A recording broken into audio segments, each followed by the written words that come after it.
우리는 지난번 설교를 통해서 생소한 개념을 한번 살펴보았습니다. 모방욕망입니다. 누가 얘기했다고 했죠? 르네 지라르라는 사람의 이론입니다. 그의 주장에 따르면 사람은 원하는 것을 스스로 선택한다고 생각하지만 사실은 다른 사람의 욕망을 뭐 하는 거라고요? 모방하는 것뿐이라는 것입니다. 그래서 우리는 다른 사람이 저 옷을 사면 나도 저 옷이 사고 싶고, 다른 사람이 저런 차를 사면 나도 그 차를 사고 싶어진다는 것입니다. 다른 사람의 것을 모방하는 욕망이라는 것입니다. 그런데 문제는 이 욕망, 모방 욕망이 내 안에 한번 발생하면 모방하는 것으로 끝나는 것이 아니라 그 사람과 같아지려는 것입니다. 그런 현상을 쌍둥이 현상 혹은 짝패 현상이라고 부릅니다. 나는 없는데 저 사람이 가지고 있으니 나도 똑같이 갖고 싶은 마음입니다. 부러움으로 시작해서 시기와 질투와 열등감으로 바바박 증폭이 되는 마음입니다. 내 자식은 그렇지 못한데 남의 자식이 그러니 부럽고 질투가 나는 겁니다. 저 사람은 있는데 나는 없으니 열패감이 드는 것입니다. 그래서 동창회 갔다 오면 잠을 자요? 잘 못 자요? 잘 못 자는 겁니다. 가족 모임 갔다 오면 소화가 잘 돼요? 안 돼요? 잘 안 되는 겁니다. 이게 다 뭐 때문에? 믿음이 없어서가 아니라 내 안에 모방 욕망이 있기 때문에 그렇다는 거예요. 지난 본문이 그렇습니다. 제자들은 서로 누가 크냐고 싸웠다는 겁니다. 예수님이 옆에 계심에도 불구하고 누가 예수님에게 더 인정을 받고 있냐고, 내가 더 높은 자리에 올라가야 되겠다고 경쟁하고 싸웠다는 겁니다. 제자들은 믿음이 없어서 그런 것이 아니라 그 안에 모방 욕망이 있어서 그런 것이지요. 우리 안에 모방 욕망이 들어오면, 다시 한번 정리하면 3단계로 이루어진다고 하죠. 처음에는 모방 욕망이 들어오다가 이게 이제는 짝패 현상, 쌍둥이 현상이 일어나고, 그래서 그것을 없애기 위해서 마지막은 희생양 만들기로 이제는 내 내적 평화를 구가한다는 것입니다. 이런 모든 일련의 활동을 모방 폭력이라고 정의합니다. 왜냐하면 이것은 나를 소리 소문 없이 힘들게 하거나 다른 사람을 폭력적으로 대하기 때문에 이런 다이나믹스를 모방 폭력이라고 말합니다. 오늘 본문은 지난주와 이어지는 본문입니다. 우리는 오늘 본문을 통해서 첫 번째, 힘을 가진 자들이 그 힘, 모방 폭력으로 어떻게 사람들을 희생양 만들어가는지를 살펴보고, 두 번째, 그러나 예수님이 어떻게 그런 시스템을 파하시는지, 우리가 그런 시스템에 있다면 우리 안에 어떻게 자유를 주시는지를 살펴보도록 하겠습니다. 오늘 본문이 시작이 되면 요한이 이야기를 주도합니다. 38절을 함께 읽겠습니다. 요한이 예수께 여짜오되 선생님, 우리를 따르지 않는 어떤 자가 주의 이름으로 귀신을 내쫓는 것을 우리가 보고 우리를 따르지 아니함으로 금하였나이다. 아멘. 예수님은 그의 말에 이렇게 반응하십니다. 39절 40절입니다. 예수께서 이르시되 금하지 말라. 내 이름을 의탁하여 능한 일을 행하고 즉시로 나를 비방할 자가 없느니라. 우리를 반대하지 않는 자는 우리를 위하는 자니라. 아멘. 오늘 본문에 의하면 어떤 근본 없는 자가 예수의 이름으로 귀신을 쫓아내고 있었나 봅니다. 그래서 요한이 하지 마 라고 금했다는 겁니다. 어디 족보도 없는 것이 분탕질이야, 그런 마음이었나 봅니다. 요한은 아주 의기양양하게 예수님에게 칭찬받을 줄 알고 예수님, 내가 금했습니다 라고 말을 한 것이죠. 그러자 예수님이 뭐라고 그러셨어요? 금하지 말아라. 우리를 반대하지 않는 자면 우리를 위하는 자다라고 말씀하셨다는 내용입니다. 요한은 예수님의 이 반응이 얼마나 뻘쭘했을까요? 왜 마가복음의 저자는 요한의 이름을 특정했을까요? 그것은 사실 당시의 제자 공동체에서 힘을 가진 실세는 우리는 모두 베드로라고 알고 있지만 밖에서는 그렇게 보일지 몰라도 사실 실세는 누구였다는 거예요? 요한이었다는 겁니다. 베드로는 목소리도 크고 성질도 급해서 예수님의 일을 도맡아 하는 것처럼 보였지만 제자 그룹에선 그리 인정을 받지 못했던 모양입니다. 그런데 요한은 달랐습니다. 마태복음 4장에 의하면 요한은 부잣집 도련님이었습니다. 예수님이 제자들을 부르실 때에 베드로와 안드레 이 형제를 부를 때에 그들은 무엇을 버려두고 예수님을 따랐다고 그러죠? 그물을 버려두고 따랐다는 거예요. 왜요? 버릴 게 그물밖에 없으니까. 그런데 요한은 무엇을 버려두고 예수님을 따랐다고 그러는 줄 알아요? 배와 아버지를 버려두고. 지금 요한의 집에는 뭐가 있는 거예요? 배가 있었다는 거예요. 요한은 베드로와 일단 경제적인 수준이 달랐다는 겁니다. 베드로는 버릴 것이 그물밖에 없는 일용직이었지만 요한은 집에 배가 있어서 어부를 고용할 정도의 고용주 집안이었다는 겁니다. 또한 요한은 예수님에게 가장 사랑을 많이 받은 제자입니다. 요한복음 21장에 따르면 베드로는 부활하신 예수님을 만나서 자신이 십자가 앞에서 예수님을 배신한 죄를 이제 부활하신 예수님 앞에서 회개를 하지요. 그러나 예수님은 베드로를 꾸짖지 않으시고 오히려 베드로에게 내 양을 먹이라라는 사명을 주십니다. 베드로는 엄청난 용서와 사명을 받게 된 것입니다. 요한복음이 거기서 딱 끝나면 좋았을 텐데 그런데 갑자기 베드로는 예수님의 품에 앉아서 사랑받는 제자가 딱 보이게 된 겁니다. 그게 누구예요? 요한입니다. 그러면서 베드로는 안 해도 될 쓸데없는 말을 예수님에게 합니다. 예수님, 저 요한 나중에 어떻게 되지요? 베드로의 모방 욕망이지요. 힘 있는 인기 많은 요한, 예수님에게 나보다 더 사랑받는 요한이 끝끝내 마음에 걸린 겁니다. 그렇게 베드로는 예수님에게 용서를 받고 그 큰 사명을 받았음에도 불구하고 요한은 무슨 사명 받지? 알고 싶었던 것입니다. 요한복음 21장 20절 21절을 함께 읽어볼까요?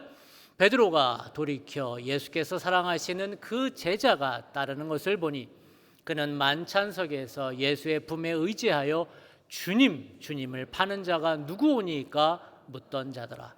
이에 베드로가 그를 보고 예수께 여짜오되 주님, 이 사람은 어떻게 되겠사옵나이까? 아멘. 이 말은 당시 제자 공동체에서 베드로보다 예수님의 인정을 더 받았던 사람이 있었다는 것이죠. 그게 바로 요한이라는 겁니다. 명화처럼 예수님 품에 기대어 있던 자가 요한입니다. 아마도 왼쪽에 있는 사람이 누구처럼 보여요? 베드로처럼 보입니다. 베드로의 부러운 눈빛이 보이십니까? 오늘 본문에 요한이 등장해서 주도적으로 이야기를 끌고 가는 이유가 있다는 겁니다. 요한이 제자 공동체에서 오피니언 리더, 진짜 힘이 있는 실세였다는 겁니다. 그가 지금 제자 공동체의 모방 욕망을 주도하고 있다는 거예요. 진짜 실세는 앞에 나가서 목소리 크지 않죠? 뒤에서 조정하지요. 베드로는 성질만 급하고 목소리만 커서 앞에서 왕왕거리기는 하나 제자들 안에서는 그렇게 인정을 못 받았어요. 그러나 요한은 그가 가진 힘으로 교묘하게 모방 폭력을 자극하는 사람들이었다는 거예요. 그래서 요한이 38절에 우리를 따르지 않는 자들이 주님의 이름으로 귀신을 쫓아내기에 주님 내가 금했다는 겁니다. 그런 얘기로 예수님 앞에서 칭찬을 받고 싶어 한다는 거예요. 그러나 예수님은 요한의 의중을 꿰뚫어 보셨습니다. 그 마음 안에는 우리 조직이 제일 잘 나가, 그 중에서도 내가 제일 목소리가 사실 실세야, 나는 맞고 쟤네들은 틀렸어, 그런 편가르기의 마음이 있다라는 것입니다. 그것은 엄청난 폭력이라는 것입니다. 사람들은 이렇게 자꾸 편을 나누려 합니다. 좌와 우로, 남자와 여자로, 고용주와 노동자로, 쓸모있는 사람과 쓸모없는 사람으로, 배운 자와 덜 배운 자로 자꾸 나누려 합니다. 그러면서 자주 나는 맞고 너는 틀렸다, 다른 게 아니라 틀렸다라고 주장하려 합니다. 지금 요한 안에는 그런 마음이 있는 것입니다. 그렇게 힘 있는 자들의 삶의 방식은 그렇게 편을 나누면서 살아갑니다. 내 밑으로 다 들어오라는 겁니다. 다 고개 숙이라는 겁니다. 눈 까르라는 겁니다. 그러나 예수님은 40절에 분명히 이렇게 말씀하십니다. 시작. 금하지 말라. 우리를 반대하지 않는 자는 우리를 위하는 자니라. 아멘. 예수님의 이 말씀은 편을 나누는 요한, 모방 폭력으로 사람을 줄 세우려는 요한을 꾸짖는 것입니다. 예수님은 명징하게 말씀하십니다. 금하지 말라. 우리를 반대하지 않으면 다 우리와 함께하는 자라고 말하는 것입니다. 그러면서 예수님은 그 알량한 힘으로, 모방 폭력으로 힘없는 자들을 실족하게 하면 어떻게 되는지 아주 무서운 말씀을 42절부터 하시는데 함께 읽어보도록 하겠습니다. 또 누구든지 나를 믿는 이 작은 자들 중 하나라도 실족하게 하면 차라리 연자 맷돌이 그 목에 매어 바다에 던져지는 것이 나으리라. 만일 내 손이 너를 범죄하게 하거든 찍어버리라. 장애인으로 영생에 들어가는 것이 두 손을 가지고 지옥 곧 꺼지지 않는 불에 들어가는 것보다 나으리라. 만일 내 발이 너를 범죄하게 하거든 찍어버리라. 다리 저는 자로 영생에 들어가는 것이 두 발을 가지고 지옥에 던져지는 것보다 나으니라. 만일 내 눈이 너를 범죄하게 하거든 빼버리라. 한 눈으로 하나님의 나라에 들어가는 것이 두 눈을 가지고 지옥에 던져지는 것보다 나으니라. 아멘. 우리는 귀담아 들어야 합니다. 이 무서운 말씀은 예수님이 주로 혼내시는 바리새인들이나 서기관들에게 하신 말씀이 아닙니다. 이방신을 섬기는 믿지 않는 자들에게 하신 말씀이 아닙니다. 이 말씀은 예수님과 3년간 동고동락한 제자들에게 하신 말씀입니다.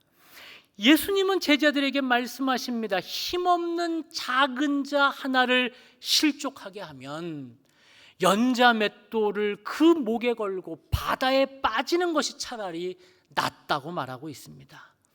우리의 손이, 우리의 발이, 우리의 눈이 그렇게 약한 자들을 실족하게 하면, 그렇게 모방 폭력에 빠져서 그 손, 발, 눈이 사용이 되면 차라리 잘라버리라는 것입니다.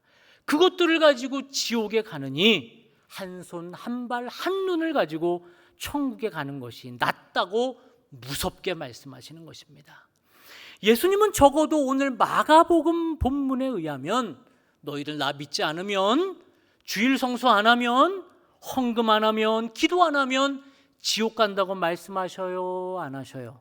그렇게 말씀하시지 않으셨어요. 오히려 약자에게, 너희들이 가진 그 알량한 힘으로 힘없는 사람을 왕따시키고 지들끼리 똘똘 뭉쳐서 사람들 교회 믿음 생활하는데 방해하게 하고 끼리끼리 문화를 만들어 괴롭히면 지옥 간다고 말하고 있습니다. 남을 병들게 하며 키득키득 웃으니 좋아 보이지만 결국은 너희가 지옥 같은 삶을 살 것이라고 말하는 것입니다. 그만큼 예수님은 모방폭력을 싫어하셨습니다. 알량한 힘으로 사람들을 힘들게 하는 그 모방폭력을 싫어하셨습니다. 제가 부교육자 때에 가장 힘들었던 것 중에 하나는 신방이 많아서 힘들거나 장례 때문에 지방을 다녀서 몸이 피곤해서 힘든 것이 아니라, 담임 목사님이 일을 너무 많이 시켜서 힘든 것이 아니라, 제가 제일 힘들었던 것은 담임 목사님의 힘을 가진 비서 목사와 행정 목사가 그 알량한 힘으로 교육자 전체를 줄 세우고 자기 사람 만들고 눈치 보게 하고 교육자 중에서도 약한 사람을 무시하는 그런 조직 문화, 그런 모방 폭력이 저는 제일 힘들었습니다. 그래서 그 문화와 부단히 싸워서 얼마나 찍혀서 개고생을 했는지 모릅니다. 여러분의 조직, 여러분의 문화, 여러분의 가정, 여러분의 일터는 그러지 않습니까? 혹은 우리의 구역, 우리의 봉사하는 곳은 그렇지 않습니까? 우리가 힘든 것은 예수님의 십자가가 안 믿어져서 힘든 게 아니라 함께 지내는 구역 식구가 혹은 봉사하는 곳에서 조금 힘이 있다고 하는 사람들의 불링, 왕따시키고 끼리끼리 놀고, 그래서 그 일 때문에 상처받고 그래서 교회를 옮기는 것이 아닙니까? 더 글로리의 연진이 같은 사람이 얼마나 많은지 모릅니다. 그런 모방 폭력이 무서운 것입니다. 예수님은 우리가 붙들고 있는 그 알량한 힘을 버리기를 원하십니다. 그럼 어떻게 그런 모방 폭력에서 우리가 자유로울 수 있을까요? 43절, 45절, 47절에서 말하는 것처럼 내 손이, 내 발이, 내 눈이 잘못할 경우에는 잘라버려야 하는 것인가요? 약한 사람들을 무시하고 정죄하고 시기하는 내 손과 발과 눈을 우리는 어떻게 해야 자유로울 수 있는 것일까요? 답은 여기에 있습니다. 오늘 본문은 예수님이 예루살렘을 향해 가시는 여행 중에 말씀하셨다는 데 주목해야 합니다. 예수님이 예루살렘에 왜 올라가십니까? 그것은 십자가를 지기 위해 올라가십니다. 즉 예수님께서는 십자가에서 손과 발에 대못을 박으시고 죽으십니다. 그리고 로마 병정들이 머리에 씌워 꾹 누른 가시관에서 흐르는, 가시관 때문에 흐르는 그 피에 예수님의 두 눈은 피범벅이가 됩니다. 즉 예수님은 우리의 모방 폭력, 그 죄를 대신해서 두 손과 두 발에 대못이 박히시고 두 눈에는 우리의 죄 때문에 피가 가득해진다는 겁니다. 이 모습은 43절, 45절, 47절에 우리의 손과 발과 눈이 범한 죄를 대신해서 당하시는 예수님의 처참한 모습이라는 것입니다. 그는 아무런 죄가 없으신데도 불구하고, 아무런 질고가 없으신데도 불구하고 우리의 죄 때문에 그런 고통을, 우리의 손과 발과 눈이 행하는 것 때문에 고통을 당하신다는 것입니다. 일찍이 선지자 이사야는 이런 예수님의 모습을 이렇게 예고하고 있습니다. 그가 찔림은 우리의 허물 때문이요 그가 상함은 우리의 죄악 때문이라. 그가 징계를 받음으로 우리는 평화를 누리고 그가 채찍에 맞음으로 우리는 나음을 받았도다.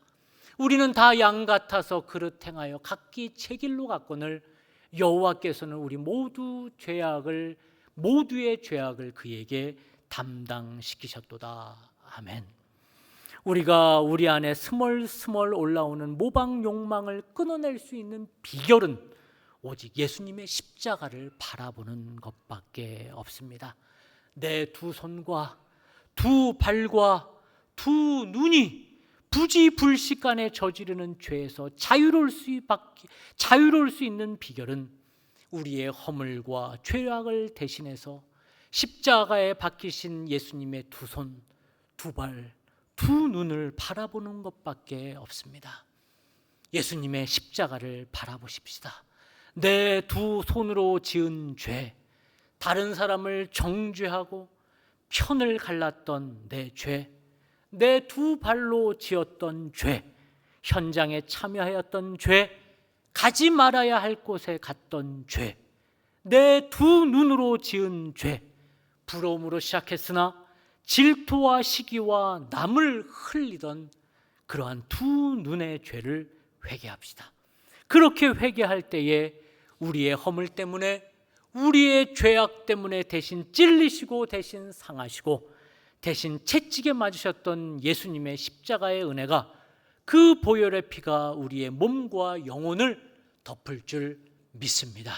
우리는 2주간에 걸쳐서 모방 욕망에 대해서 살펴보았습니다. 제자들은 믿음이 없어서 서로 으르렁거리고 다툰 것이 아닙니다. 그들이 서로 누가 크냐고 다툰 것은 모방 욕망 때문입니다. 그것이 희생양 만들기까지 옮아간 것입니다. 오늘 본문의 요한처럼 우리는 알량한 그 힘으로 편을 나누려 합니다. 이념으로, 남녀로, 재물로, 직분으로 끼리끼리의 문화를 만들어 이질적인 타인을 정죄하고 못 들어오게 합니다. 혹시 들어오면 왕따, 희생양을 만들어 물리치고 없애버리려 합니다. 불편하다는 겁니다. 그러나 예수님은 말씀하십니다. 금하지 말아라. 그것은 지옥에 갈 만큼 무서운 죄라고 말하고 계십니다. 차라리 그렇게 모방 폭력을 만드는 내 손과 발과 눈을 찍어버리라고 말하고 있습니다. 그만큼 모방 폭력은 조직과 사람을 병들게 한다는 것입니다. 이것을 경험한, 학교 다닐 때 경험한, 왕따를 경험한 우리 사람들이 커서도 얼마나 지옥 같은 삶을 살아가는지 모릅니다. 그런데 이런 무서운 말씀을 믿지 않는 사람에게, 혹은 매번 혼나는 종교 지도자들에게 하신 것이 아니라 늘 예수님과 동고동락하고 있는 제자들에게 하신 말씀이라는 것입니다. 그래서 소위 예수 잘 믿는다고 하는 사람들, 이 말씀을 잘 들어야 합니다. 또한 봉사 열심히 한다는 사람들, 봉사의 리더들 잘 들어야 합니다. 편을 나누거나 이너서클을 만들어서 여기는 우리만, 나랑 친한 사람, 나랑 같은 성향의 사람만 모여야 되는 그 성역을 만드는 순간 예수님은 아주 싫어하시며 호통하신다는 것입니다. 예수님은 가장 큰 힘이 있으셨음에도 불구하고 그 힘으로 불링, 왕따를 만들지 않으셨습니다. 예수님은 가장 큰 힘이 있으셨음에도 불구하고 그 힘을 다 버리고 이 땅에 내려오셨습니다. 그리고 우리의 죄를 위해 두 손과 두 발에, 그리고 두 눈에 고통을 당하시며 십자가에서 죽으셨습니다. 이제 우리 십자가를 바라봅시다. 그리고 그 십자가를 바라볼 때만이 우리가 다시 예수님처럼 생명의 사람, 사람을 살리고 사람을 세우는 예수님의 사람으로 세워질 줄 믿습니다. 그렇게 십자가의 사람으로 우뚝 일어나는 모든 수원성의 권속들 되시기를 주님의 이름으로 축복합니다. 하나님 아버지, 우리 안에 스며드는 모방 욕망을 깨닫게 하시니 감사합니다. 우리로 모방 폭력에서 자유롭게 하옵소서. 우리의 두 손과 두 발과 두 눈이 약한 자를 실족하게 하지 않고 오히려 그들을 세워주고 섬기는 도구가 되게 하옵소서. 십자가에서 우리의 죄를 대신 지신 예수님을 바라보며 회개와 감사의 삶을 살게 하옵소서. 예수님의 이름으로 기도합니다. 아멘.